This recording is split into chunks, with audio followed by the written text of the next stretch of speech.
Welcome to the Two Old Guys Reselling Podcast. This is episode 38.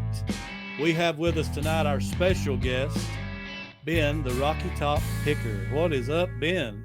Man, I'm not so special. You shouldn't give me that much credit. How's everybody doing here? Brother. It is fantastic to be back with you here on the Two Old Guys Reselling Podcast. And I am a year older since the last time I was here on this show. So you are bringing the genuine article to this show tonight. Yeah, I just added that little tagline down there, pure gold at 51. Oh, man. Yeah. That's awesome. Yeah, it's good to be with you, man. It's been a while. It has been a while. How's things going over on Old Rocky Top? Well, it's been much like it has been for you guys, is living in Antarctica for about a week and a half. Yeah, but, it's been cold, man. Yeah, before we started recording, we were talking about the temperature of our shops, and I've had to burn 2 heaters, because every night it gets down in the single digits, and we've got computers and things that can suffer damage when it gets this cold. And I think the lowest that it got in here at any one point, especially when I'm not in here working, is it got down to 40 degrees. Well, that ain't bad at all. And that's still, when it was only like 5 outside. Yeah, that's really not too bad. And so, and when I'm in here working, I'm like you, it's about 65. I think at one time it was 69 one day. And I was in here with a short sleeve shirt on, and it's 10 degrees outside. But I walked outside today and it's like 45. It's like summertime. I'm like, check out this heat wave. Yeah, right. You get so conditioned to being so bitter cold, and then when it jumps up about 10 degrees, you're like driving in the car with the windows down, and it's 20 degrees outside. Oh, it's nice. Oh, by the way, yes. By the way, if you're not subscribed to the podcast, we're at 923 subscribers. We just need 7 people to show up and hit that button, and we will be fully monetized. And go over and hit the reseller. It's on that side. On his reseller's locker room. Yeah. Reseller's locker room. Those guys are getting close to 500. So if you ain't subscribed over there, go hit that and help them get to that first monetization too. Because that's awesome, dude. Jen's got how many videos out now? We shot episode 19 last night with Rod picking and punching. It's going to be a great episode. And, it's funny because, you drop this show about the same time that we drop our show on Thursdays. We do Thursday at 9 a.m. Eastern. Yep. So it's going to be a good episode. Going to just warn you right now, there's going to be a lot of wrestling talk with Rod. Ooh. Okay. I might have to watch that one because I'm all about the wrestling talk. I think Rod lived my life that I was planning on living. When I was 18, 17, I had my mind made up. I'm going to be a professional wrestler. I was looking into how to make it happen. And it just so turned out my knees was bad, my back's bad. Probably not the best thing for me to be doing. That and football, stay away from it.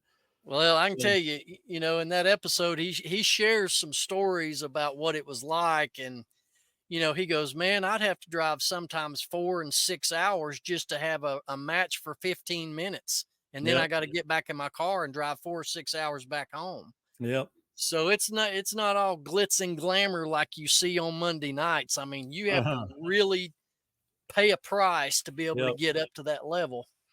I remember watching documentaries, and of course I was an original super fan back in the day, man. I followed everything. You know that, but I remember watching these guys, Stone Cold Steve Austin, talking about traveling up and down the road, living off beanie weenies, living in his car.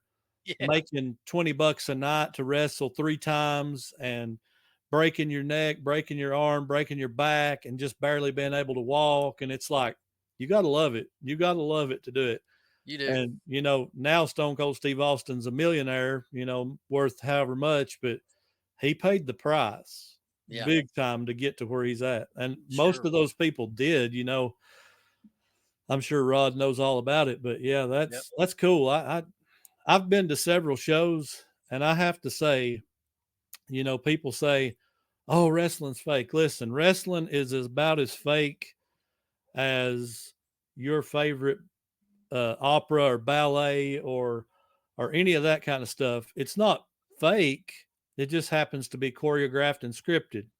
Yeah. Now, when I turn on the television to watch a TV show, am I going to get mad and say, this ain't real? This is all acting. Well, duh, it's acting. Yeah. They actually call it what? Sports entertainment. Yeah. So they're admitting right there, we're putting on a show for you. Yeah. But It's predetermined, but let me tell you, I was telling Rod this on the show. I said the physicalness of it and the toll that it takes on your body is worse, has to be worse than even playing in the NFL. Yeah, because you're protected somewhat in the NFL. These guys go out there and falling flat on their back and on their stomach and in thumbtacks and take Mick Foley. Chairs, oh my God, chairs over the head. Oh my goodness, breaking tables. Yeah, I remember. That's what we ought to do, Caleb. We should have a resellers wrestling match at the meetup in August, and we'll just make a makeshift ring.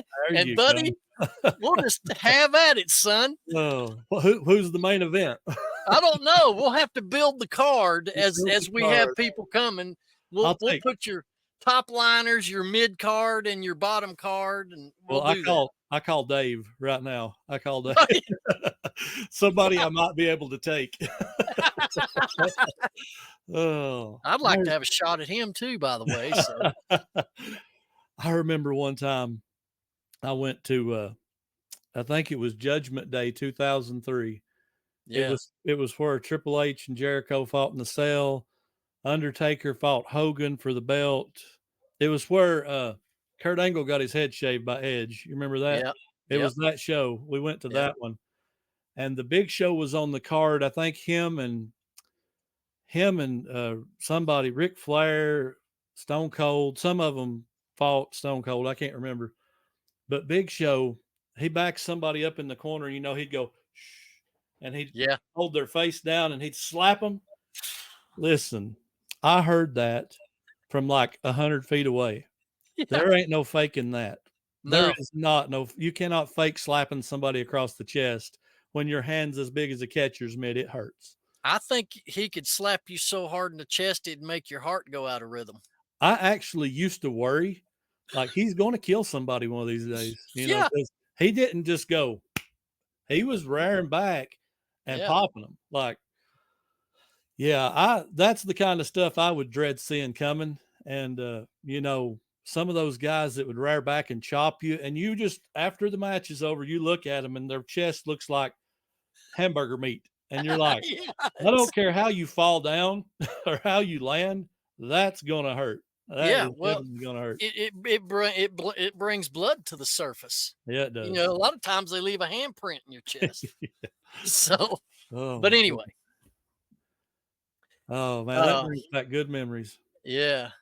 But, you know, you talk about, you know, the price you got to pay being a wrestler. You better really love doing it for what you have to go through. Well, I think the same can be said about reselling. It can. You better love doing this or you're not going to make it. And a lot of people even fail to get started, Caleb, because they get hung up on too many details that really don't matter in the beginning. Well, a lot of people say, how am I going to ship? How am I going to do this? How am I going to do that? And I always tell people, well, first of all, start slow. You definitely don't want to go drop 500 listings in your first week. I would never suggest doing something like that. But if you've got things laying around the house, 20 items, go throw those 20 items on there. And I think I talk about this. I can't remember if it's in this week's episode or last week's episode on the Old Pass, but I actually talk about it. And, the way I started 3.5 years ago, when I really started cranking it up, I had like 50 things on eBay. I didn't even have any packing supplies at the house because I wasn't selling everything or selling things every day. Yeah. So I would go to like Dollar General or Walmart when something would sell, and I'd buy what I need for that sale. And then you're not overwhelmed mentally because this is a mental thing. It's a business. I mean, anybody that says this ain't a business is not running it the way we're running it. Yep. Because you can be a hobby seller and that's fine. Or you can be a seller. I'm getting really close to 1,800 listings. That can become a beast in a hurry. I mean, yeah, you've got more than I do. Well, over Christmas, Black Friday, you know, the biggest weekend we ever had was like 40 packages, 40 orders probably over the weekend. Yeah. And so I was good. I was, if we get 50, I'm okay with that. No, we had like 75. And me and Tanya, I was like, oh my goodness. So what we done, we just come up here and started hammering it. Like Sunday night, we started packing. We got it all done in like 2 hours. And it was everywhere. I mean, there was stuff everywhere. But now somebody going into fourth quarter that, they're just hammering, trying to throw stuff on there and they don't know what's coming. You get 75 package, you have just ruined yourself probably because it's a whole lot more than most people know. Oh yeah. But, I was ready for it. You can see back here, I've got every kind of box that I need. And I've got more over here. Too, leading up to those that massive 75 sale, you were dropping 20 a day. You're listing 20 a day, man. I mean, that's pretty murderous. That's a pretty murderous rate.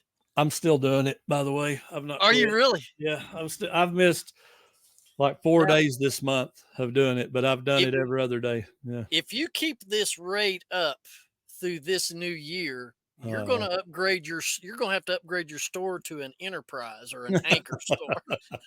Okay. I don't know about that. Oh my goodness, man. I mean, yeah, that can get out of control in a hurry. Mm-hmm. Well, my daughter and her cousin are starting a business administration class at our local TCAT, which is, vocational, used to be vocational school. Now it's an accredited college, but it's a trade school. Yeah. So I told him, I'm like, yeah, you go up there and learn, everything about Word and Excel and all this stuff. And you can come back and be my listers. And they're like, yeah, I'm not sure. And I'm like, oh man, could you imagine if all they had to do was just list, and I pay them, hey, if you want to work 4 hours today, do it 6, 8, don't care. Just, I will pay you by the listing. I'll give you X amount per.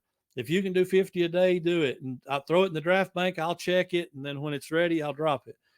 I think I could go to 30, 40, maybe 50 a day at that rate.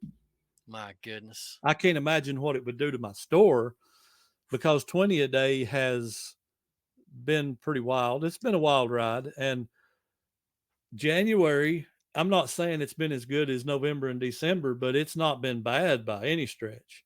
Yeah. And January is typically you're slowing it down a little bit. Now I come out of the gate with like a $400 day on January 1st or 2nd. That's and I'm awesome. like, okay, it's not done. But one of my personal goals, and I preach this over on my channel, like making goals, but making reasonable goals. Something you can hit. Don't say I want to make $10,000 my first month. You're probably not going to do that, but yeah. But one of my goals has been sell $1,000 in a day. And people look at that and they say, wow, they sold $1,000. Look, it took me 3 years to get to that. I got really close a couple times, like 990, 975. And I'm like, but finally we hit like 1,050 one day. And I was like, it's like anything else, man. You have to put in the work to see the results. There is no shortcuts. People, I hear this all the time and it drives me crazy. They're like, just throw it on eBay. It's easy. Just sell it, And I'm like, if you sell one thing on eBay, that's easy. Yeah, it's no big problem. Sell 1,800 things on eBay. It's not the same. We're not, because somebody asked me one time, they're like, can you teach me how to do this? And I'm like, Yeah, but a lot of it's self-taught. It's a lot of discipline.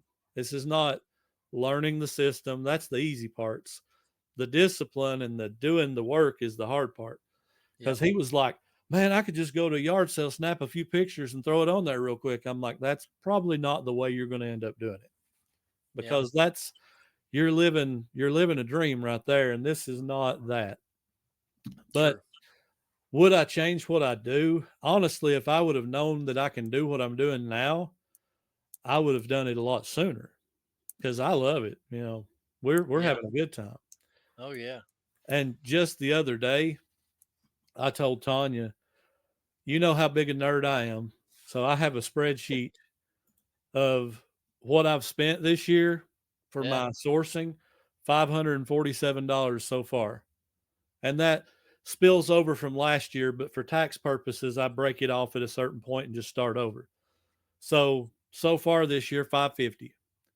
Well, my list price out of 550 spent is 9,200. So I feel like that's pretty crazy number. And I don't even have a price on everything I've got drafted. It's just what I've got ready. I was telling Tanya, I'm like, we're at like 5% cost of goods right now. I'm like that. I don't know of any other business model that you could get in and spend so little to make your profits. Because if you're a vendor for some company, man, you're going to be in at 30 to 40% probably. Easy. So there is no way you can make, if you're disciplined, eBay is a very viable source. Yes. I had a guy comment saying, talking about the tax law they've been trying to pass for 3 years, or trying to implement, I should say, about anything over $20,000 that is going to get turned in. And I'm like, so what? I've been running 3 and 4 times that. I couldn't get away with it if I wanted to. Yeah, it's true. So it changes nothing for me. Now, the hobby resellers, it might change and it might hurt them, but it really doesn't do anything to me. I've always done my own taxes and scrutinized myself down to the very last penny to make sure I'm right, so I don't know. You know how much I've spent on goods for this year so far? $7. Zero. Mm-hmm. Zero. And to be honest, we were also talking before we started recording, and we were talking about the 127 sale. I came down there and spent a week doing nothing but filling up a box trailer.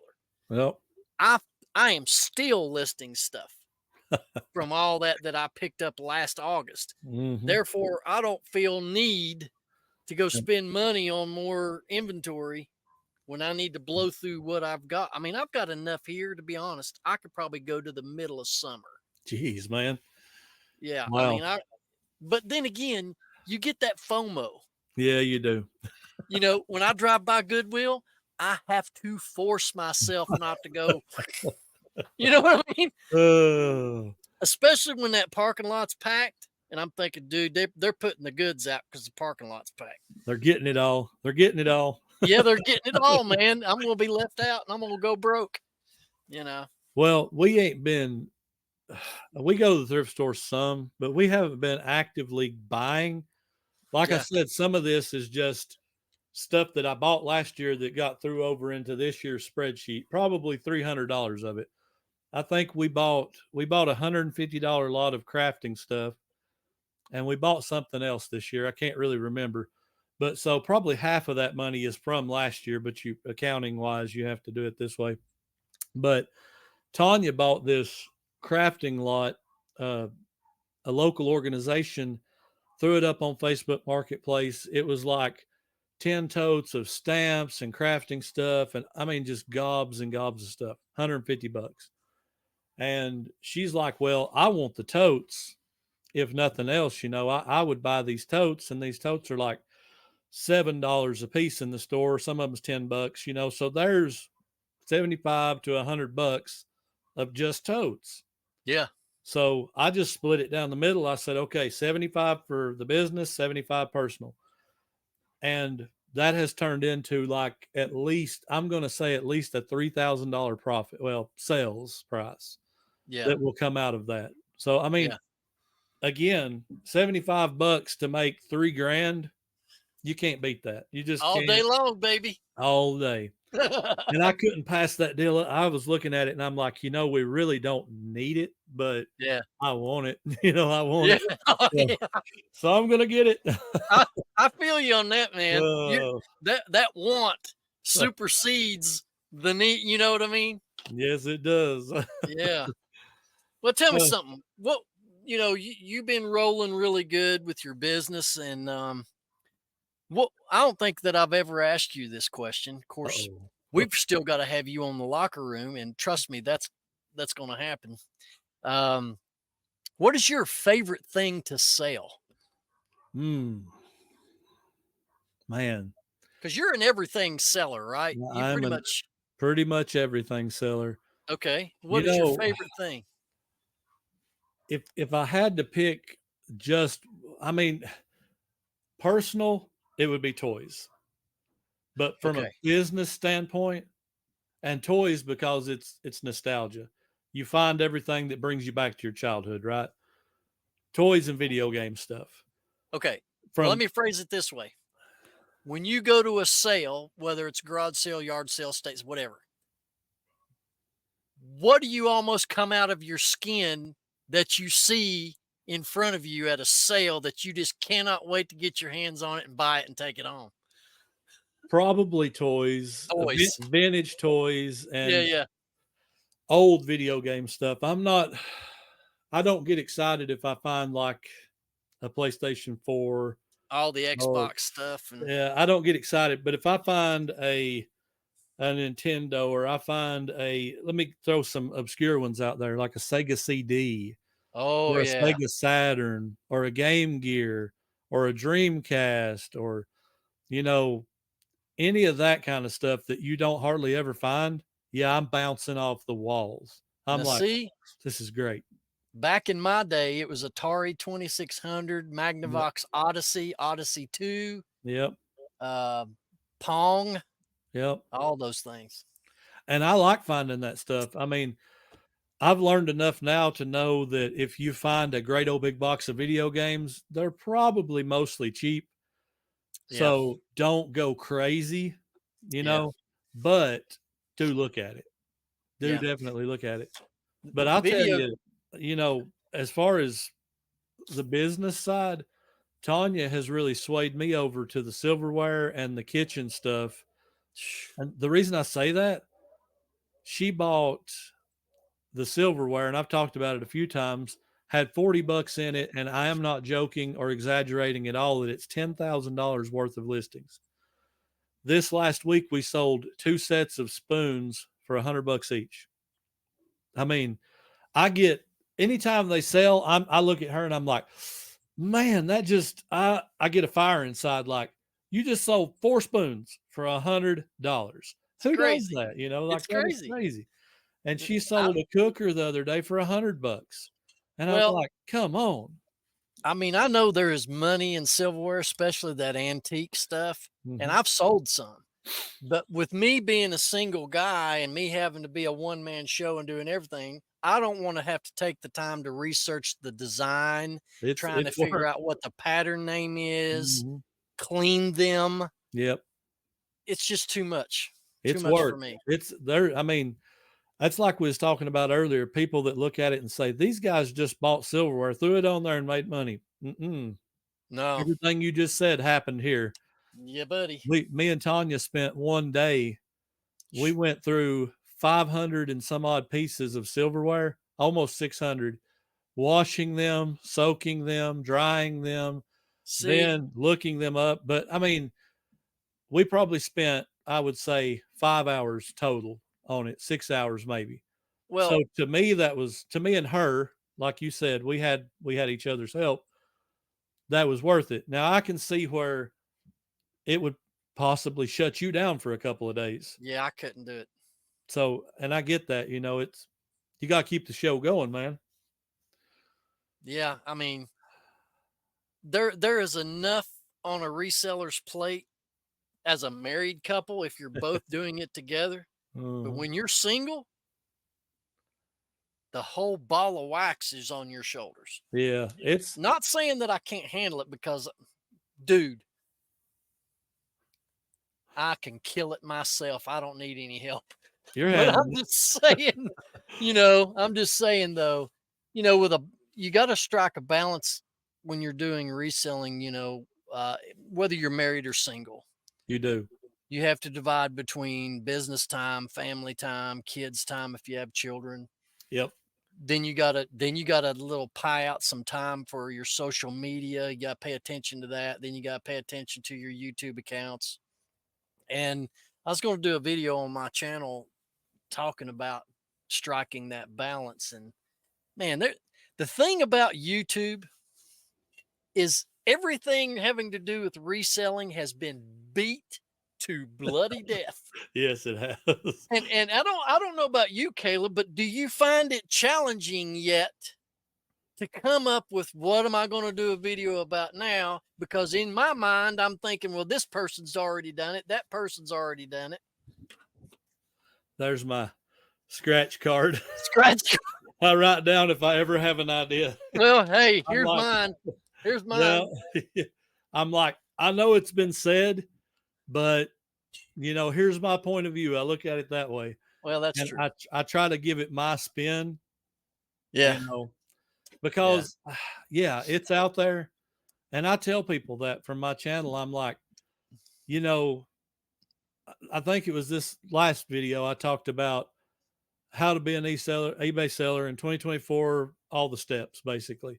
Yeah. And I didn't like show all the screens and everything, but I told everybody, I'm like, if you need to hone in on this one area, this is where you're really struggling with getting started. There's about 50 million videos out there. Just type it in and pull it up and you can see the whole process. So, and that's an invaluable tool to anybody looking to get started. That's your online education. YouTube is our online education system. It is. It's continuing education. Yeah. A lot of people pay big money to learn this stuff. And yeah, they do. And you've got it right there. But one thing about, in reference to, and a lot of times when I'm making my videos, I'm trying to be mindful of a person that's watching because they're thinking about getting into the business. Yeah. And, one of the major points that I would make right here, right now, that might be watching this that hasn't started, but it's thinking about doing so, is what if you get started in reselling, do not take on the task of starting a YouTube channel right off the bat.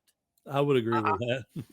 I'm serious. Yeah. Because number one, YouTube is a part of our continuing education, but it can also take away from what you should be doing in your reselling business. Yep. Agreed. And that's for existing resellers. Now we want people to watch these shows. That's why we're doing this. But there's a time and a place to do that, because I'm sure, I'm just guessing, but I bet that there are resellers somewhere in the country that they spend the majority of their time just engulfing information off of YouTube instead of listing items on their eBay account or whatever platform they're using. Yep. So that can become a takeaway. Mm-hmm. So if you're going to get started in reselling, I suggest you dedicate all your efforts for one solid year to build up your eBay business. If it's eBay, if it's Macari, Poshmark, whatever, dedicate a year to build that thing up, learn your craft, learn all the different phases, sourcing, inventory, listing, the shipping, learn all the phases.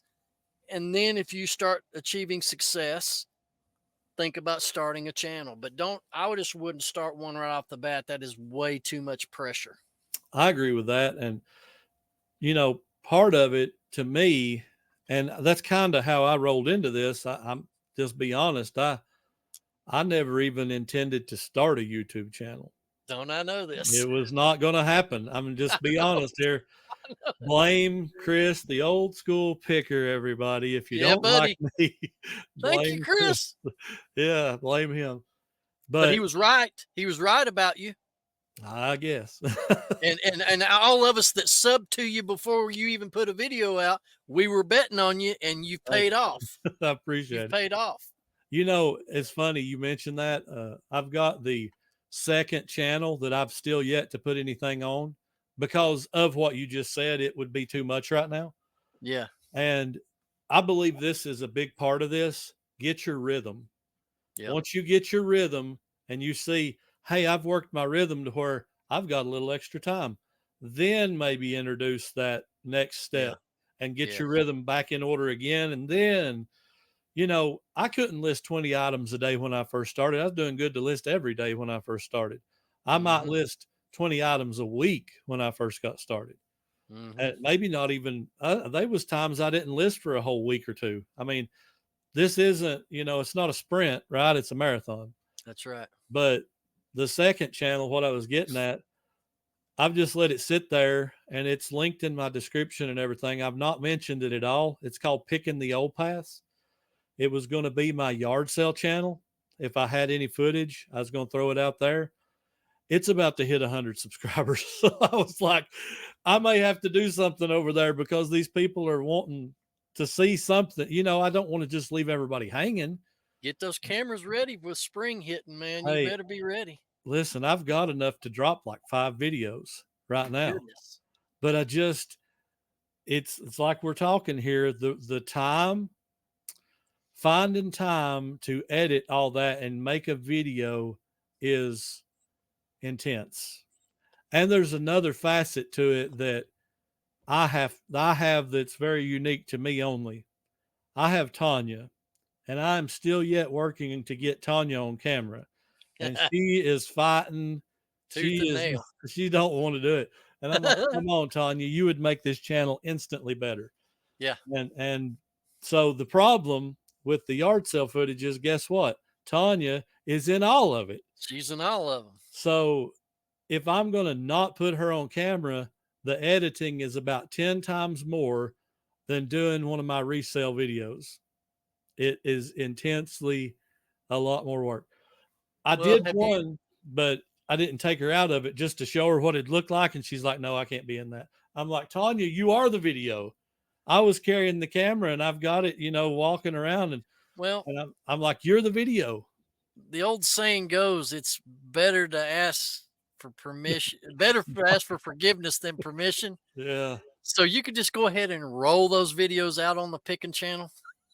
Sorry, honey, please forgive me. We've got viewers expecting content. I'll tell you this much. If that happens, you're coming to a funeral. Okay. Yeah. She would probably murder me and bury me in the backyard somewhere. Oh my goodness. She's been, I mean, if she ever makes up her mind, she'll do it. But she's seen herself on camera one time and she's like, oh, I sounded awful. I'm like, no, look, I sound horrible. When I hear myself, I'm like, ooh, that sounds so horrible. But I think we all have that reaction. You hear your voice and you're like, I don't sound like that because the way your own head works or whatever. But I just got over it. I'm like, I'm done. I'm going to quit worrying about it. And I ain't even worried if everybody likes me. I want people to like the content, like the channel, like the podcast, but you do a great job. I realize some people are not going to prefer this content. You know, you're going to have people on your channel that are not going to like my channel, and I'm going to have people that don't like your channel. Not many. We're going to have a lot of crossover, but there's going to be one or two that's going to say, I don't really like Caleb. He's boring, or he's this, or he's that. And then they're going to say, Ben's this, Ben's that. You know? I'm too hyper. I know that about myself. You are hyper. I'm hyper, dude. I'm up here. I'm up here, you know. Level 10. I like the video you did. It's been a while, but I was watching and you was digging through the boxes and you had your camera down there in the bottom and you're like, it's not there. And then Where is it? I'm like, that's pretty good. I like that. Yeah. I'm like, this is totally Ben. He's like strung out level 10 right now. He's about to blow a gasket. Oh, you know, we're introducing new segments on the Reseller Locker Room podcast. And one of the segments is going to be Ben's rant. Shut up and listen. And I'm going, you know, because back in the early episodes, there would be something that happens through the course of my day in reselling that just sets me off, and I just start blasting. So that hasn't happened in a while. So the fellas are like, "We're missing you blowing your top, man. You need to bring that back because we got a lot more comments when you done that." So, we're going to do that. But, last couple of weeks, though, I will share this, even though I've not made a decision yet. But I've been toying with the idea of starting a separate channel but make it more of a personal vlog style where I just record my day to day. And some of the other resellers like Paul Philly Flipper, he does that. He's at home and he walks you through his day and what he's doing. And then my other one, which is one of my other passions, is number one, I'm a collector. But I'm a collector of Hot Wheels, Matchbox, all that. I mean, I got like over 30,000 cars at the last count. Good. Well, I've been collecting them since I was a kid. Yeah, dang, that's a lot. And so, I was actually, my collection's all in storage tubs. So regretfully, I can't enjoy them. They're all tubbed away. So I thought, well, I can buy another one of these buildings like this one. This is a 12 by 24. Just to house my Hot Wheels that I could display around all the walls. And I can make a diecast channel because I watch a lot of Hot Wheels diecast channels and they do very well on YouTube. Really? Yeah, very well with views and subs. But I've not decided, like we were talking earlier, I've got enough to juggle, Yep. Well, I think in my view, what I've seen thus far, and I've dropped 15 videos, so I'm very much a rookie. But I think just in my life in general, and I kind of gauge that based on what I know how things work. Yeah. That the more YouTube starts, which it's not paying me anything, but when YouTube starts paying some of your bills, then if you do lose a little bit of time on eBay, that's okay because you've made it up with what you're doing there. So it's obviously another business venture. If Rocky Top Picker blows up one day and has 50,000 subs and you're getting 10K per video, obviously you're making $300-400 a month. You can afford to take some of your time away from eBay. You don't have to do it quite as hard. Now me, I'm a little different. I was thinking about it today. I was thinking, I record content one time a week. And usually what me and Tanya do is we will come out here Sunday night after church, which most of the time it's usually like 7:30 to 8:30. It's pretty late. And we'll do all of our picking. We'll pick everything out of the shelves. We'll do all of our filming. We'll actually pack it that night and we'll go through. I'll film the whole thing and be done with it. And then Monday, Tuesday, Wednesday, one day that week, I'll do the editing and throw the video up. So I'm not even to the point to where, like Chris, when he was doing his videos all the time, he was doing 3 a week. Yeah. But he was shipping 3 times a week. So he was recording every single shipping day that he had. That's an intense pace, like to record every time you're packing and then to also edit and to do all that's quite a bit of work. But I understand why he was doing it because he did have 7,500 subscribers and he had, almost 100 members and he was running a pace trying to keep enough content out there for everybody. I get that. I think there is the fear of burning yourself out doing it that way too, to the point to where you don't enjoy it. And I kind of did that with eBay at the end of the year. I done so much. When Christmas hit, I think it was like the week before Christmas, not the week, but the few days before, around the 20th, I just stopped listing. And, Christmas is busy, family stuff and all. I didn't start back till the first of the year. I was like, man, I feel like a bum. But I went for like 16 or 17 days without doing anything but packing. Yeah. And it didn't really hurt my sales because it was fourth quarter. Yeah. But it's a real thing to overload yourself. I really believe that, you know, like you got to take it. I would be interested in seeing the Rocky Top Diecast channel though. That would be, it'd pretty be stuff. interesting. You That'd know, be interesting. if I filmed every time I shipped, I'd do next day shipping. I I would do be too. filming every day. Yeah, I do the same thing. And that's one reason I can't. I just can't. Geez, man, that would be, and I've heard of these guys doing, they film every day, drop a video every day for like 2 weeks. I'm like, do they sleep? Because Listen, man, I'm I, just, I don't know. I follow a guy on YouTube, and I don't know if you've ever heard of him, Adam the Woo. Nope. And he travels. He lives in Orlando, right there at Disney, but he travels all over the United States to attractions and places like the Grand Canyon. Just kind of a whole, and he films his life, but he does a daily vlog. Good. And I think he's going on 7 years now of filming and uploading every single day. So he's got thousands of videos. He has over 700,000 subscribers. Jeez, man. And yeah, he's a part of my routine because it's a break from reselling when I get up in the morning. Uh-huh. His vlog's there. It's just, good morning, Adam. I'm getting ready to watch you again. And he takes me through his day. I'm going to go to Starbucks and we're going to go get us a coffee. And then he goes, here's what we're going to do today. And then we just follow him on his adventures. And, but that dude, you want to talk about making some money off YouTube? But look at the price you're paying. He's having to film every single day. I mean, his life is literally an open book. Like, yes, there couldn't be a more true statement ever. Yeah. So then there's that privacy issue about doing a vlog style. Do you want to let people in that close? Yeah. You know, but here's the thing with me talking about videos in general. I used to like to film and now I don't like doing it. I don't like the filming part. I love the editing part. Really?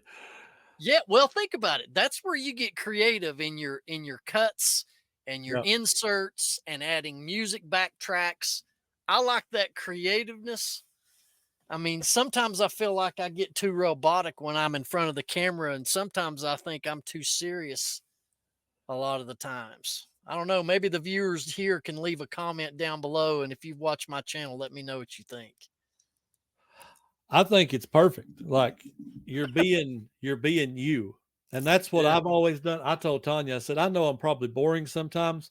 No, man. I really don't care. I'm just going to be myself. And if that's not what people want, they can move on. You know, like I don't want to say I don't care, but I wouldn't want somebody to sit there and watch me that doesn't enjoy the content anyway. I wouldn't do that. I wouldn't, you know. Did you like, I needed to ask you this. I almost forgot. Did you like how I stole your ink pen thing the other day, the last couple of weeks? I've seen that. I'm being Rocky Top here. I'm pointing with my pen. Well, what's interesting is we did a live show on the locker room, and we opened up our Christmas presents for our Christmas show, and we all sent each other Christmas gifts, and we couldn't open them until we done the live show. So we done it when we were live. So one of the gifts to me was from Archie, and he bought me this multicolored pack of Sharpies. Archie Biscuit Butt. Most of you know him as Biscuit Butt. Uh-huh. And I said, well, man, I love Sharpies. Why didn't you just get me all black? He goes, no, these are your mood pens. So for instance, if we record and you're in a bad mood, you're going to use the red one. If you're in a calm, tranquil mood when we're recording, you're going to use the blue pen. That way they know which bin they're getting, right? Yeah, which bin they're getting, because I'm a schizo over here. But yeah.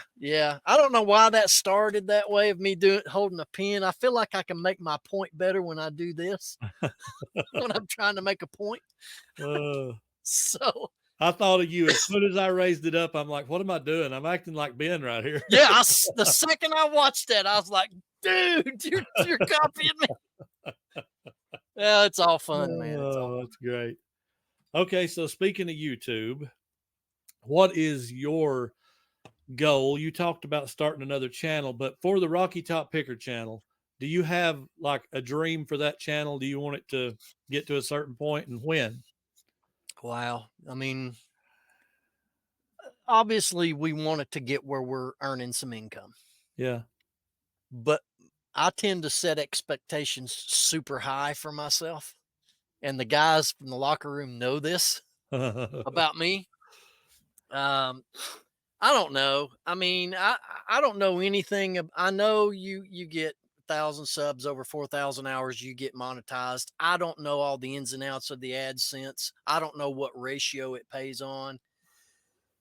I don't know how many subs you have to where you're making $1,000 a month.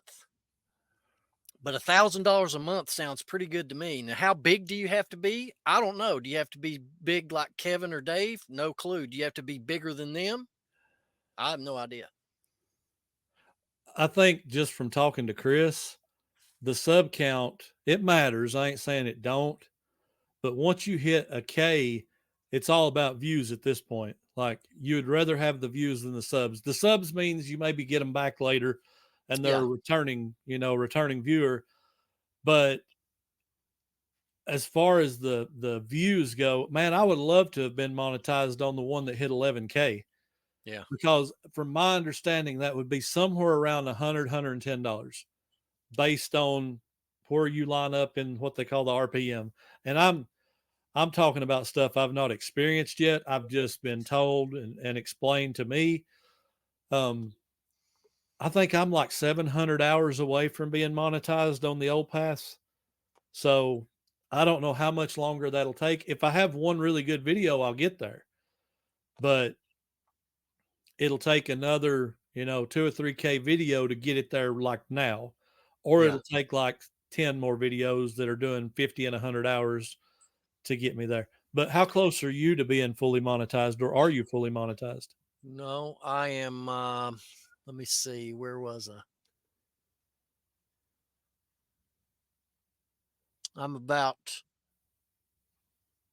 I'm just approaching close to 3,000 watch hours. So you're right behind me. Like you've got more subs than me, but I've got more hours. See, that's interesting to me. I ain't trying to make it sound like a competition at all. I'm just saying that to me, see, I would think when I looked at yours earlier, you've got like 1,800 some odd subs, and I've got 1,300 some odd subs. I would think that you would be farther along than me, but and we both have a video, like my video that blew up around Thanksgiving. I think it's got 10 plus K on it, and then I have another video. It's got like 3K on it, and But to answer your question, honestly, I don't really have a goal for the Rocky Top channel, because to me, the goal was to get 1,000 subs. That's every YouTuber's first goal. Mm-hmm. Other than that, like you said earlier, I'm just sitting back and putting it on cruise and keep cranking out my videos like I've been doing. I put out 53 videos last year. So that's a little more than one every week.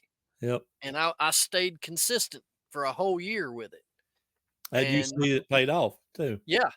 And so I'll continue to do the same, but really I've kind of threw it on cruise control and keep maintaining what I'm doing, because we know that this is a marathon, not a race. So it's going to take a long time for it to build up. And when it does, it does. But in the meantime, I got to stick with what's paying the bills. Oh, absolutely. Absolutely. You know what I mean? Yeah. So I remember watching, I'll say this how you say it, a channel that shall remain unnamed. Well, we don't have to do that. Let's just go ahead and say it. Trash the Cash Boys. Well, it's Kevin. Yeah, I was going to say. Yeah. I remember watching him. Tanya showed me him probably 4 years ago when we was first getting started. And he had like, I don't remember how many subs he had, but he wasn't doing obviously what he's doing now. And he wasn't in his shed. And he was interviewing two guys, and I would love to find this video because I can't remember for the life of me who they was, but he was interviewing two guys, and what he asked him, he said, what would you like to make on eBay? Like, what is your daily goal? And the one guy said, I'd like to profit $50 to $100 a day.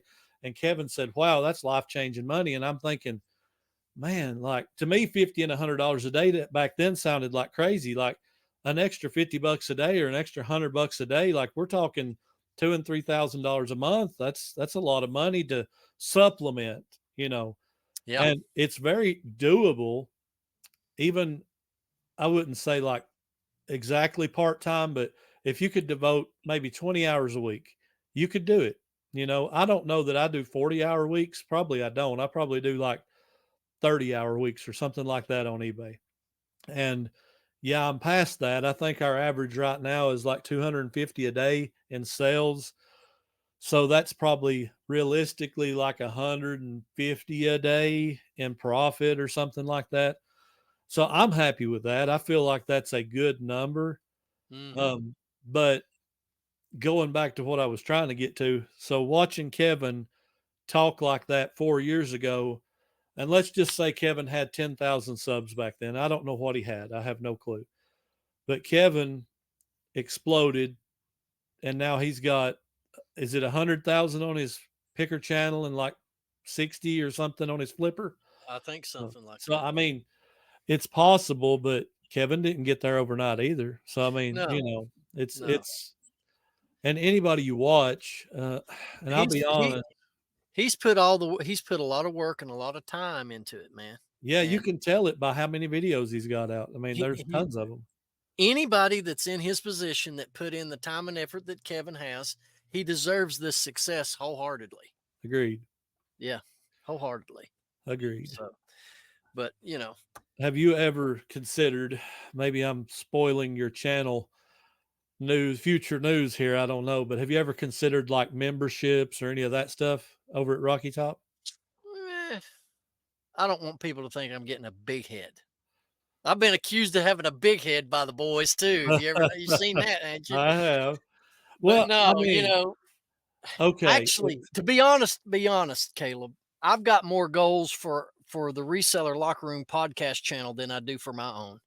Okay. As you said, we're coming up on 500 subs, which is part of the equation to be able to have sponsorships and take super chats and tips and stuff.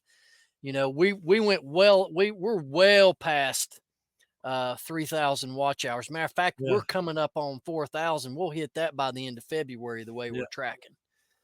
So, I've got more goals for that channel to where we'll offer a locker room membership, and we're trying to come up with some benefits of being a member, kind of like what I did when I was a member at Chris's channel. He sponsored a shelf, and you got a benefit of get shouting out and all that kind of thing, which was smart.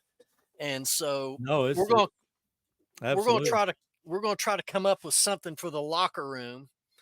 And I'm more concerned about that than I am the Rocky Top channel itself, because I'm just over there goofing off with my viewers on that channel. I mean, if they're learning something, which I do need to say this. I got an email, and it just occurred to me earlier today. Several weeks ago, I had a viewer send me this real long email, and it really touched me because he went on to say how he's been struggling with his reselling business, and he found my channel, and he loves Harleys, and he went on to say how much he and I have in common, and he said that I am so relatable to him more than anybody else. And he repeated back some of the things that he had learned, and I'm like, are you sure you got the right channel? I've taught you that. I'm not sure if that come from me, but anyway, it was touching. And the point of it by me saying it is that letter and how I affected that one person and how I may have helped them gives me the cause to continue to put out my videos on my Rocky Top channel. That's why I said in the beginning, this is why I'm doing this. I want to share with you what I know. I don't know it all. Trust me, I don't know it all. But I've been around long enough. I've been in and out of eBay since it was birthed in 95 when it was just an auction site. Yep. And there was only 1,000 items on there for sale. Yep. When I first went in there. And so that to me is enough motivation for me to continue to do what I'm doing over on that channel. That's funny. I say I've been a reseller for 3.5 years, but I've been reselling on eBay almost that long. Yeah. I remember, I think back then you didn't even have to be 18 to have an account, because I'm pretty sure I had one in 96 or 7. And it was very much still an auction site. There was no such thing as buy it now, because I sold my first truck I ever had. It had bed rails on it, silver chrome bed rails. And I'm like, I want to sell these. I want to get rid of these. And I'm like, well, where in the world would I sell these? And I'm like, hey, eBay. Now, listen, that was the funnest thing I've ever packed. I wrapped them in bubble wrap, and I wrapped them in brown paper, and they're like 5 foot long, and it was crazy. Post office didn't ding you for being overlinked? Back then, they probably took it. They took it. I can't even remember what the rate was back then. It's probably $50 or something. I don't know. But it was an auction. So I'm sitting there going, man, I hope I get something, Yeah. And I think I made like $100, or I can't remember. But that was one of probably 100 items I had sold until I got married, or after I got married. And I would sell like not grail items, but really good items when I found them.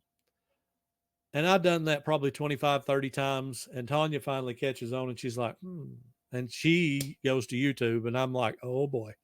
And that's how we started, basically, was she seen what I was doing and took it to the next level. Oh yeah. But I mean, I can't really say I've got organic goals on YouTube, because I never intended to do this. So I didn't sit down and say, okay, I'm going to start a YouTube channel. I'm going to get it to a K. I'm going to do this. I'm going to do that. I pretty much threw that first video out there under duress. I was forced, I know it. You were strong armed. I was, and I loved it. And I'm like, I can totally relate to what you're saying about being on camera. I'm sitting there looking at that thing, and I'm like, I'm going to be on this. Like, it's going to be me. Yeah. And I know how I look and how I talk and how I feel and how I sound, and it's going to be me. And I'm like, this is going to bomb. That was my thought. And, first video netted me like another 100 subs, like in the first week. And I'm like, this is nuts. And second video, third video, fifth video is at 7,000 something views right now. And it hit 5K within the first 2 weeks. And I'm like, I'm sitting there going, I don't know what I did. Yeah. Everybody's like, man, how'd you hit 5K in 5 videos? I'm like, I don't know. Just happens. Dumb luck, I guess. And then 10 videos, 10K. I'm like, I'm trying to make it look good, sound good, good titles, good thumbnails, all that. But it's like, I'm still very fresh and new and rookie. And I'm sure that if I was to sit down and talk to a Kevin or a Lonnie and Candace or a Cincinnati Picker, or these guys that's got 1,000 videos, they could probably tell me, hey, do this different or do that different, tweak this, tweak that. And I mean, to me, it's not like I'm trying to become the next, Kevin, Commonwealth Picker. I mean, you're the next Kevin. You're the cool Kevin, right? Yeah. Nobody can take that away. But I mean, I'm not trying to become those guys. Yeah. I'm just trying to be myself. Well, and it's blown me away that, I mean, I'm teetering at 1,400 subs, 15 videos in, and I don't take that lightly. Yeah. I don't look at it like, oh, look what I did. No, I'm like, wow. I mean, my reaction is, wow. Yeah. This is amazing to me. So, well, here's the thing, and I know you probably know this, but for anybody watching and listening, you might take this thought into consideration. Just as it is in reselling, the same can be said about YouTube, is that you cannot allow yourself or your thinking to be compared to anybody else. I agree with that. Now, the bigger YouTube channels, they have a lot to admire. Big sub counts, big views, great following. But if you want to really get technical, whether it's in reselling, YouTube, or both, The only thing that separates you, Caleb, me, anybody else with a small YouTube channel is consistency, patience, and time. Yep. That's what separates us from the bigger. I mean, Kevin and all these guys have got years on us. So that's the only thing I feel. Those three things: consistency, being patient, and time. And you'll get there. I mean, it's kind of, if you've got the time, as you just said, yeah, and you enjoy doing it, you're going to look up one day and you're going to have 100 videos made. Yeah. And then you're going to look up one day and have 200 videos made. And you're going to look up one day and have 10,000 subscribers. Yeah. Not that I'm aiming for any of that, but it's going to happen. Like, if you're consistent, and I preach consistency on my channel. I made a whole video about consistency because I think on eBay, especially, consistency is the number one thing that will make you a success on eBay. Yes. Not having the best title, not having the best pictures, not having the best price. Yep. Consistency is the number one trick. Yes. And it's not a shortcut. You can't shortcut that. You cannot do it. And the great way to become consistent in your eBay listing, ladies and gentlemen, is the following. Create that draft bank and schedule out listings on a daily basis. That does it. You know, Caleb, how much flack I have been getting from preaching that method? I mean, I've been getting all kinds of flack over it. Does Archie still stand against you on that? That's a digital death pile. That's just a digital death. Why you can't make any money if you don't list it? Well, what people don't understand is, Caleb, is I'm not throwing them in the draft bank and just sitting on them. They're rolling out on a daily basis. It's just like a water wheel. You throw them in, they're rolling out. You throw them in, they're rolling out. Well, everybody has this block. They think that we're just throwing them in drafts and we're just sitting on them like King Tut. Yep. We're not doing that. I think of it like this. Heinz makes ketchup every day, right? Yeah. And they probably have warehouses full of it. Why not send it all out right now to every store in the world? Guess what? They're not going to sell any more than they sell right now. Yeah. It's not going to change anything. Now, if you dropped 200 listings tomorrow, I'm sure you would get a bump from that. I'm absolutely sure. Yes. But 2 weeks from now, when you still not listed anything, you're going to suffer the effects on the back end. It's going to happen. Yeah. So I'm not saying that Archie's wrong. To each their own. It's what eBay is so wonderful. To each their own. But I have found the consistent listing habits, and that 20 a day for me has produced really close to a $300 a day sales average. Yeah. So I don't have anything to compare that to as far as just dropping 100 here, 100 there, 100 here. I've never really done it that way. So I can't say he's wrong. I just know my way works for me. That's me. And I'm not going to mess with it. You know, my video that blew up on Thanksgiving was talking in detail, showing you on the computer how to build your draft, how to schedule your listings. And I'm like, well, apparently a lot of other people think that this is a valid method. And I know that it is. Just like I know that ending and selling similar on a regular basis, I do that daily. Yeah. I do it every morning. That works for me. Yep, I'm the same. I do it. I don't necessarily do that every day, but I will catch my listings that are going out that day. And if I don't have any tomorrow that are ending that day, I won't. But I have been known to do this, like on a Friday. If I know I'm not going to be in here on Saturday and Sunday, I'll go everything that's going to end in 3 days and end all of it and start it over right then. That way I don't have to go back and end them when they've already been renewed. I will go ahead and do it ahead of time. Yep. And I'll tell you what, I know impressions doesn't necessarily mean sales, and not everybody's going to understand what I mean by impressions. But if you promote your listings, you have a page under marketing. I can't remember what it's called right now, something about promotions or sales or something like that. Your advertising dashboard. Advertising dashboard. Yeah. Yep. And it will tell you impressions. Now, that is a funny animal. It's a weird thing because I was riding at like 150,000 impressions forever. All of a sudden I'm at 250. Then I'm at 300. And over Christmas when I dropped off, I went up to over 400,000 impressions. So to me, it wasn't all about me, what I was doing. It was also about the site traffic and the type of items I had and so on and so forth. So there's, dozens of factors that play into eBay's algorithm. But I'm telling you, I think the number one factor, I really believe if you said you have to give me an answer, what you believe the number one factor to getting eBay's algorithm to help you out, I would say it's that consistency. Yep. Whether you're drafting them or not, be consistent. And I think listing daily, my way of doing it, I list 6 days a week, 20 items a day. I don't list on Sunday. That's the only day I don't drop anything.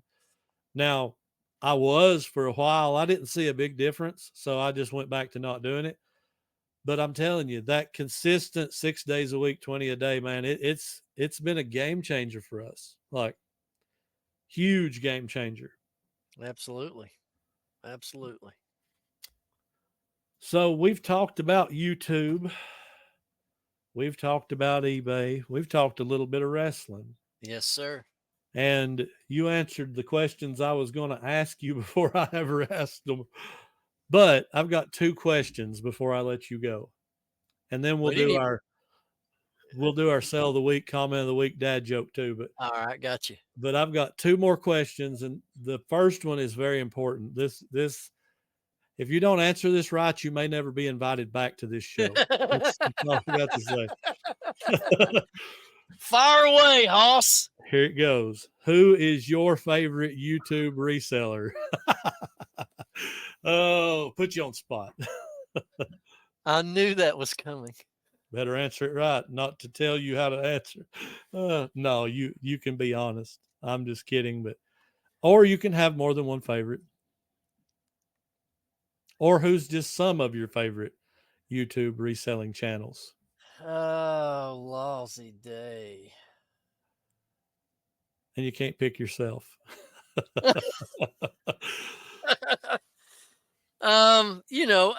Pretty much like everybody else. I mean, I watched Josh, Harry Tornado, and then I do watch ADH Dave. Yes, Dave. I'm a fan of Dave. And Carrie, American Arbitrage. And then, of course, Kevin, of course. Kevin is, I love the fact that he's got his thumb on the pulse of what's happening in the reseller community. And I watched a video he put out the other day about how he's dealing with some disturbed buyer, how they bought a Funko Pop, he shipped it to him, and before the buyer received that item, they already started a return. Oh, that's wonderful. And the buyer shipped a package in a poly bag, but it was leaking some kind of fluid. Oh, something is. But anyway, you have to go watch his channel on it. But Kevin's a big one. I learned from all these guys. Yeah, they're silly and they act crazy, but they've got good content. Yep. And of course, Lonnie and Candace, watch those guys too. And so yeah, there's just I have a whole myriad. It's hard to just pick just one because I learned something different from everybody. Well, and it's kind of like what Chris used to say too. He wasn't necessarily trying to teach anybody anything. He was just trying to document what he does. Yeah. Okay. I get that. Totally. Then I feel like Lonnie and Candace are one of the best places to learn how to do this, and Kevin and people like that. Yeah. You can go, I mean, it's kind of like all these companies that start these streaming apps, Disney Plus and all this. They can't start one of those until they have tons of content, right? They have to have all these hours of movies and TV shows and yada, yada. Well, you go over to like Commonwealth Picker and he's got like hundreds and hundreds of videos, maybe in the thousands now, I don't know. But there is so much. If you're looking to learn, you can just back up a year and sit there and go to Commonwealth College for a little while. Absolutely. And you can learn.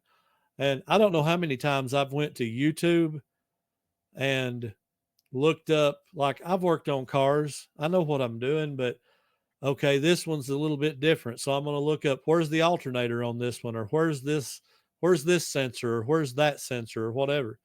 And it's an invaluable thing. But I'm like you. I mean, there are many, many different valuable resources. I think one of the better channels to watch if you are brand new to reselling or you're wanting to get started is Cha-Ching King. I don't think I've ever watched him. You need to watch Cha-Ching King because he does your bare bones basic on how to list your first item, Really? how to ship your first item. Very easy. It's Scott, the Cha-Ching King. You need to go sub him, man, because that right there, he's been on there for years. Actually, you could go to his channel and get all the processes that you need right off the bat because he covers them all. And that right there, I mean, how much would you pay if you knew you could make $100,000 on eBay 2 years in? How much would you pay to gain that kind of knowledge? Shoot, dude, if I had it, people go to college and pay $200,000 to get a $75,000 a year job. Yeah, or if they're lucky, they get that. Yeah, that's like not common, but I'm just saying, like, you cannot buy this kind of education. I feel like it's a good tool, but there's a lot of college bachelor degree people out here that are working regular jobs because they can't get a job in the field they went for. Yep. Or whatever the case may be. But, it's just like this. College don't guarantee you success. Heck, I've known business owners that never even graduated high school and they're millionaires. Mm-hmm. So education doesn't guarantee you success. There's a lot of other things that come into play there that could get you there. Have you ever heard the saying, hard work beats talent every time? Yeah. Have you ever heard me say this? Obsession beats talent every time. That's a good one too. If you become obsessed with your business in all the processes, not just one of them, but all of them, become obsessed. You're going to rocket to the moon because it's unlimited. It's unlimited where you can go. Yep. That's what I try to preach on my channel. Could you imagine though? I mean, there are different YouTube, eBay sellers that are a whole lot bigger than us. That's got 10,000 listings, 100,000 items that are making couple $1 million a year. Can you imagine? I mean, I really don't think it's possible for a one-man show to do that kind of stuff unless you're selling like huge quantity lots. And then you ruin the dynamic of I'm buying in for 5 to 10% because you're going to have to go buy in for 25%. And that $2 million is going to become a profit of 300,000 or, whatever. And I get that, but I'm just saying, like, the potential for growth can be explosive. It can. It definitely can be explosive. And you touched on it with these big eBay sellers. A lot of them niche down into like one category. Yep. Like they just may sell prepackaged shirts and that's their product. To me, that'd be like just having another job. What makes our business, our model of business fun, especially if you sell everything, is that we sell a lot of one-off stuff that you can't find just anywhere. So every source you go on to is different. Everything you go out and buy at different times is different. And that's what makes it interesting, the variety of it all. How many resellers do you think have OCD? Because I think that plays into it. Like, to me, I'm very neat freak and OCD. Like you can look at my boxes and tell they're all in line. Like I'm totally OCD. Yeah. And when I find the right yard sale, man, it's just like, it literally brings me back to my childhood Christmas feeling. Like, this is so great. Like I'm fixing to spend $1,000 but it's okay. I don't Yes. care because it's going to be great. Yes. I've done that so many times. Just like I go home and I'll be like, oh my gosh, I just bought like everything. You know, and you might be able to identify with this, but how many sales have you ever went to and you happened up on an item that you get so excited that you're standing there holding it, but you have to contain all that emotion because the people who are holding the sale are normally sitting in chairs looking at you. So you don't want to look like an idiot by going, yes, man. Yeah. I actually bought something. I bought one time. I comped it real quick and I went like this. Looked up and they wanted like $40 and it's like an $800 item. I'm like, and I look around and I'm like, my heart's going boom, boom, boom. And I'm like, keep this together.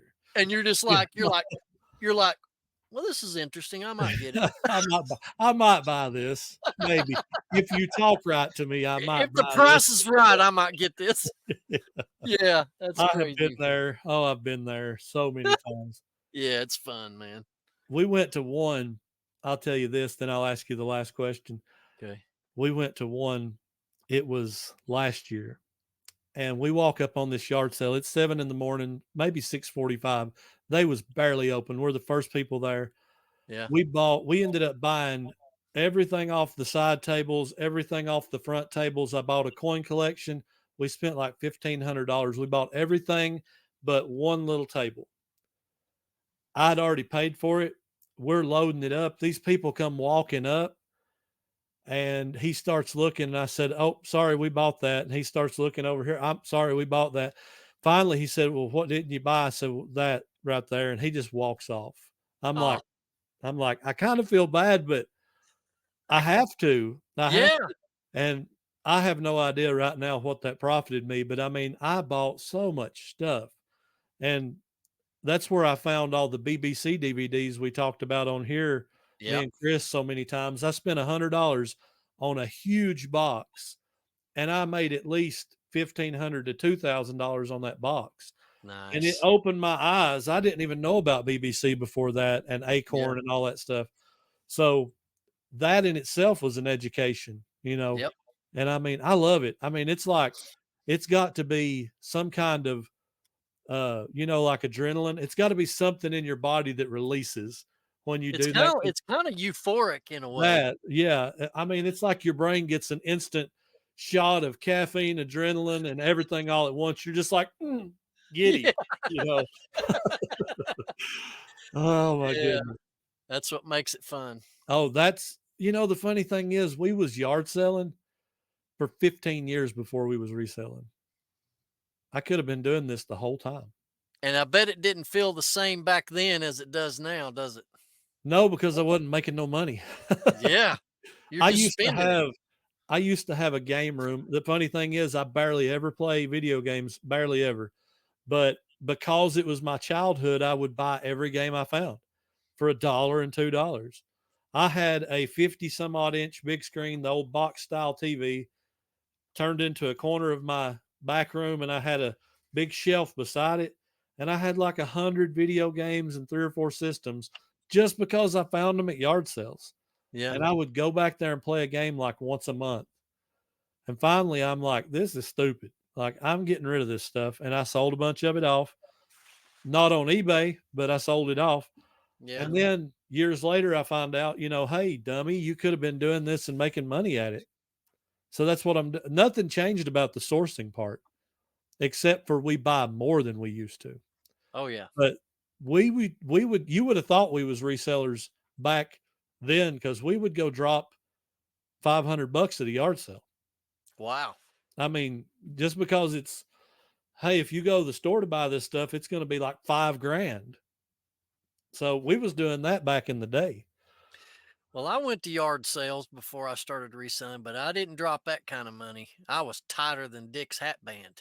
I mean, if you had 50 cents on something, well, I still do it today. You get 50 cents on something, I'm going to try to talk you down to a quarter. That's just the way it is, man. You know, the worst time, the worst negotiation I ever seen. My wife and her family was having a yard sale. And when they have yard sales, I'm telling you, they have flea markets. Like, it is a huge ordeal. It takes up probably 50 tables. I'm talking, there's tons of stuff. My So goodness. we don't do them anymore. But yeah, they used to have huge yard sales.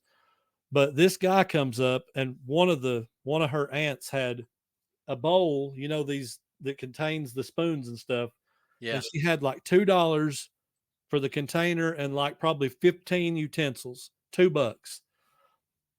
That's nothing. The guy walks up, he's a known flea market guy, and he says, "Would y'all take a quarter for this?" I'm like, wow, that's an intense offer right there, like $2 down to a quarter. And she just went like, "No."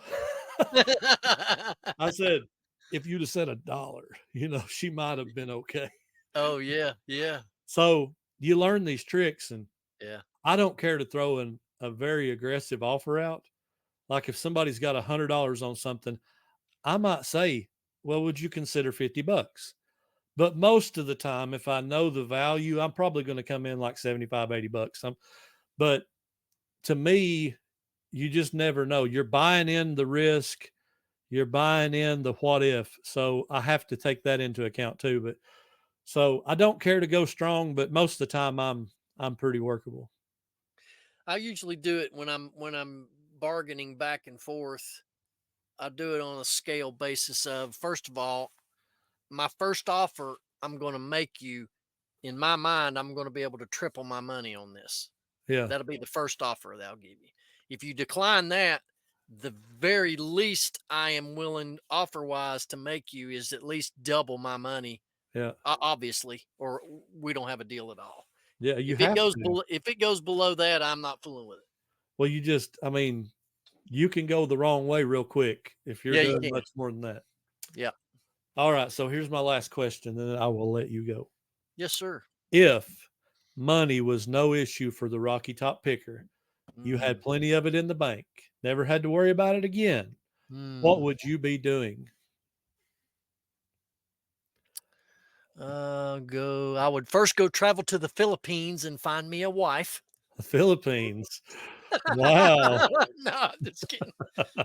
That's what Archie Biscuit Butt would do, ladies and gentlemen. So He would send you to the Philippines, right? he would go. He talks about he'd go to the Philippines, find him a wife over there. My cousin actually did do that, and she's been here stateside. They've been married 20, almost 30 years. Super Wow. nice.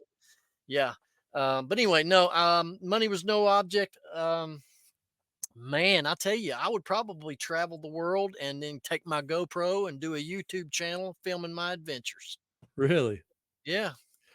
I thought in my heart, the first thing you would say is brand new Harley. Oh, well, of course you get the toys. You got to have the toys. We took Logan, my son, during the holiday times. We took him to Smoky Mountain Harley. That's where mine come from. Probably an hour and a half from you, something like that. Yeah, a little less. And man, they've got everything. Like, I sit down. Well, actually, I didn't sit down, but I really looked at one of the trikes because I don't think I could hold up a big bike anymore. Yeah, you But but I looked at the trikes and a used one. I was like, man, this one's nice. And then I looked at the price tag for $40,000, and I'm like, yeah, okay, it's It ain't nice. that nice. It's not nice enough for me, Yeah. But man, them things are daggum sweet. Like, I might get in if I could buy a trike. If I'm answering the question instead of you now, Yeah. I might buy one of those. That would be Well, fun. you can find them used, through an individual at decent prices sometimes. Yeah, I'm gonna have to And make a lot more on eBay first. I'll tell you what though, I don't need any more. I've got 3 in my other shop in my Wow. backyard, and I don't need any more. Wow, 3. Yeah, All Harleys? 2 of them are, and the other one is a 1991 vintage Yamaha V-Star Bobber. Okay. And I call it the Green Hornet because it's green, and it's emerald green and white. And 91 is the year I graduated high school, and the green and white was my high school colors of the Greenville Green Devils. Okay. And I'll never sell that thing, man. I antique tagged that thing. And but yeah, they're fun. Well, one thing not many people know about me is I have my motorcycle's license. Oh, really? But I've never been on a motorcycle in my life. Oh, my goodness. Imagine that. My father-in-law bought a motorcycle after he had a moped. Well, it was one of them little scooters. You remember 20 years ago, scooters became the rage for a while. Yep. Well, he went and bought one, like $1,000, whatever. And he like got one of those sprees. Yeah, it was like 150 cc. They go like 65 miles an hour. Yeah. And he comes to me and he's like, there's this Suzuki Intruder for sale, $4,000 or $5,000, you know, and I'm like, go buy it. If you want it, go buy it. And he does. Then he's like, why don't you buy my scooter and you can ride down the road with me? And I'm like, well, okay, you know. So I bought it and I went and got my motorcycle's license on the scooter. I rode the scooter twice and I'm like, this thing way too small for a 275-pound boy at the time. I'm like, I'm way too big for this. And that was where it ended for me. I just never went and bought nothing else. So my goodness, man. Do I need to ride my bike over to you to teach you how to ride it? Hey, if you do, you probably have to knock my son off of it. He's driving us crazy. Oh my wanting goodness. to buy a motorcycle. He is just, yeah. But we told him first requirement is you got to take the class, the safety course that Harley offers and all that. Do that. Yep. And get certified, get your license. Then we'll talk about it. If you'll do the classwork and the riding tests at a Harley Davidson dealership, I don't know if they still do it, but they used to give you $100 off the purchase towards a bike. Really? Which would barely pay the sales. Well, it wouldn't pay all the sales tax, but a fraction of it. I think he told us that they would put him through the class, maybe. I'm not sure, because they know that if you're willing to do all that, you're a likely candidate to buy a bike, you know, like you know, so, but yeah, that was a quite an interesting experience. One more thing before we head into these closing segments, we have to talk UT football, my friend. Oh, UT football. Have we landed some major 5-star players? Yes, sirree, Bob, we have. Have you been keeping up with the recruiting? No, I'm going to have to admit I have no idea who we've got. Oh, my gosh. Let me tell you, we are so thick with 5-star quarterbacks now. Really? Oh, I'm telling you, we've picked 3 up. Wow. And we're like 5 deep in them now at quarterback. We picked up a transfer, one of the top defensive ends at LSU transferred in. I did hear about that. I can't remember his name, but he was like a huge, huge pickup. We scalped some people from Alabama because, you know, with Alabama, there's players that's been jumping ship since Saban retired. Yep. And they have lost. I'm talking in the double digits. Alabama has lost 5-star players. Some of their top most recruited have all left. It's going to be an interesting year next year. They've Alabama been gutted. Football is going to be something to see. Even Ohio State has come in, Florida State's come into Alabama and ripped players away. That Alabama's going to be okay, but they're not going to be the nemesis that we've had the last 15 years. I promise you that. Well, I did hear that Saban, although he did give up the coaching job, he's not leaving the program. Right. That they've got an office for him there, and he's going to still be involved, just not as the coach. So, but then you got to wonder, would it be right for him to have a say in the football program? That would be undermining the new coach. That's kind of like stepping over a boundary.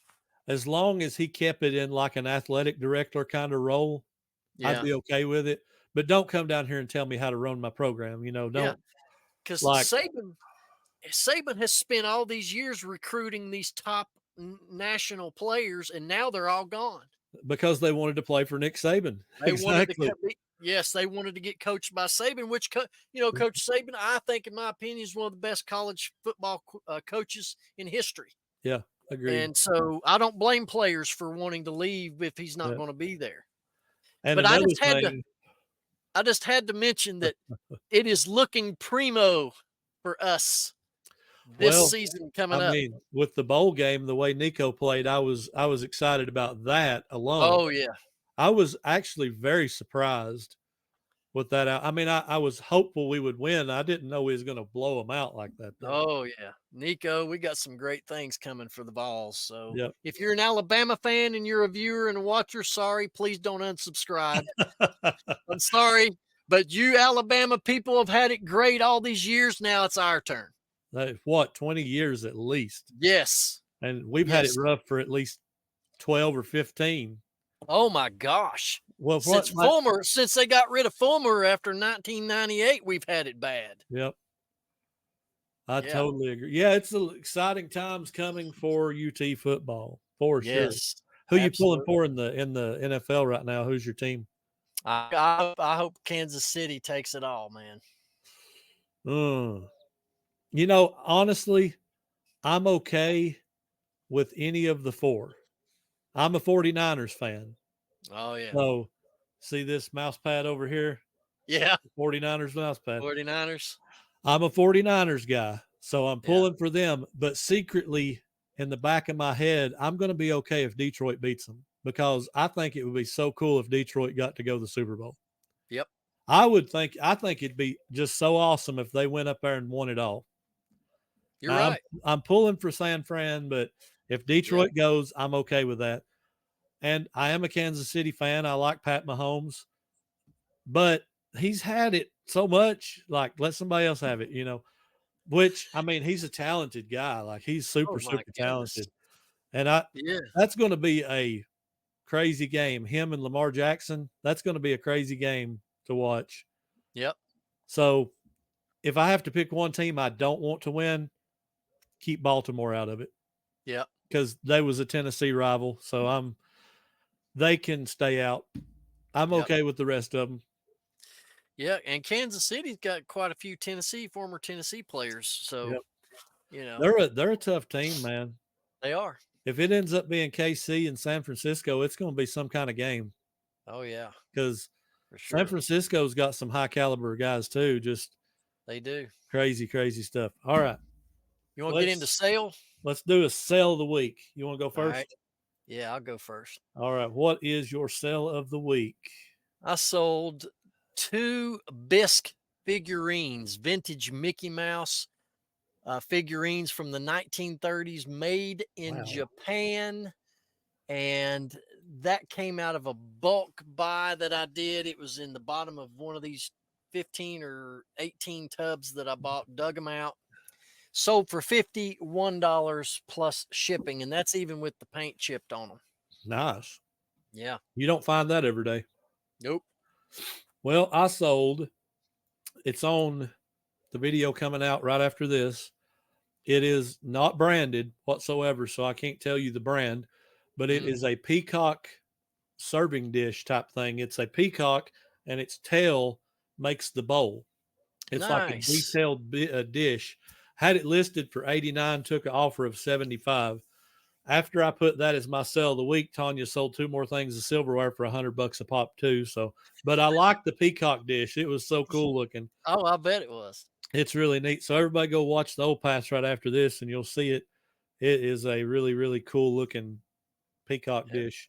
Absolutely. All right. So I'm going to read our comment of the week real quick. Sure. This comes from some folks I just found courtesy of Tanya. She told me about them. And right after she told me about them, Corey and Teresa talked about them. It's Happy Hearts Treasures. They are on YouTube. You can check them out on YouTube. And they said, "Holy crap, guys. Thanks for the love. Thanks for talking about our channel. We feel special." You're welcome. You have a really good channel, and they just hit 1,000 subs. That's funny that you mentioned that. I stumbled into their channel 2 days before they hit their 1,000. That's right when I did, probably. And the show that I watched of this, Steve and Donna, I'm sure Steve won't mind me telling this because it was in his video. And 2, I've already talked about him on the locker room too. But anyway, what got me to sub to their channel is when he was doing his episode, it was 7:30 in the morning. He was in his garage and he was putting on his winter coat and his toboggan and all that. And he says, "I'm having to go out here and snow blow off my driveway." and he took the camera with him, and he got it blown off, and it just snowed right back, and it was snowing like to beat the band. And he comes back in, and he does this camera close up of his face, and he's got frost and snow, and he has got the biggest string of snot hanging down. And then what he says is so great. He goes, "Dude, do I have a lot of snot hanging down?" And I'm like, "Dude, you're real. You're real. You're getting my sub because of that snot incident right there, my friend." But yeah, I subbed to them. I think it was like on a Thursday night. And then he put one out, I think it was on Sunday, where they had rolled over 1,000 on Saturday. Yep. And because he was like at 970 something. Yep. And the great thing about this couple is, from what I've seen on their channel, they're a great couple. They're committed to the cause, but they have been filming since 2021. Wow. Now, you want to talk about consistency, persistency, and time. They've put it in. I mean, they've heard every one of them. As a matter of fact, I sent them, I DM'd them on Instagram, and I invited them that I want to have them in the locker room podcast to tell their story and their journey, because a lot of people give up in 6 months of doing a YouTube channel, much less going 21, 22, 23, 4 years, and haven't hit that first marker. So I'm proud of those guys. Yeah, that is awesome. And they're just as genuine as can be. Yep. That's what I liked about them. They're just as genuine as can be. Up there in Nebraska, I believe, is where they're at, right? Somewhere over there, close to Corey and Teresa. Well, closer than we are. Yeah, definitely. All right. So let's end this show on a dad joke. All right. You want to go first, or do you want me to? Let me see here. I had it picked out. Let me find it. You're up against the world champion dad joke king, right? I know. Here you go. Here it is. Here it is. How does a taco say grace? Let us pray. Oh! Have you been told that before? I've probably seen it somewhere. Yeah, you answered it too fast, dude. There's no way. That had to have been a repeat. Chris probably dropped it on me at some point. Yeah, he probably did. All right, here you go. So, all right. I was wondering why the Frisbee kept getting bigger, looking bigger and bigger. Then it hit me. It's horrible, ain't it? I kept getting bigger and bigger, and then it hit me. Okay, that works. See, it's supposed to be the worst joke possible, and I do very well. Yeah, that's awesome, dude. Yeah, you got a good record going on over here. Got a good record for that, for sure. That's right. Awesome. Right. Well, man, thank you for being here. It's always a pleasure. You don't have to thank me, man. I appreciate you having me back. It's always a great time over here. And, as you go along on this journey and you find that you need some more fill in, you know how to get a hold of me. I do indeed. I've got something to give you next time I see you too. All right. I found 2 of these. You're going to have one and I'm going to have one. Oh, yes. It is signed. Yes. It's authentic. Nice, dude. Yes. Yeah, I've got awesome. 2 of them right here. And they are legit. You can tell the signatures are very, very similar. Yep. But they're not just copied. Like, that's a Sharpie signature. So, yep, one of them's coming your way, man. They ain't perfect, but, That's awesome. You can have it for your collection or sell it or whatever you want to do. No, I'll put it on the wall in here, man. I got you and Chris's signature on the 127 placemat thing on the wall over here. Oh, my goodness. Yeah. So, see, I was the first one to ever get your autograph before you even started doing anything on YouTube. So far, you're the only one. I'm the only one. That's all right. Actually, that's not true because I did sign cards. Did you? I wrote notes to the people that won our giveaways and stuff. And okay.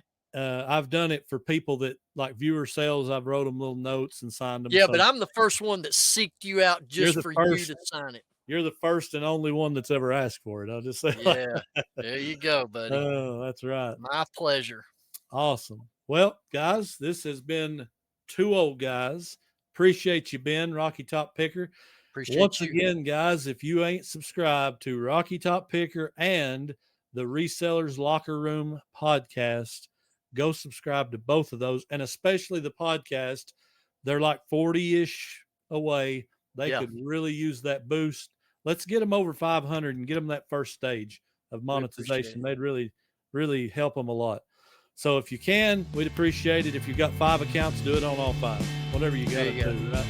Yeah. All right, guys, this has been episode 38 of Two Old Guys Reselling Podcast, and we are out.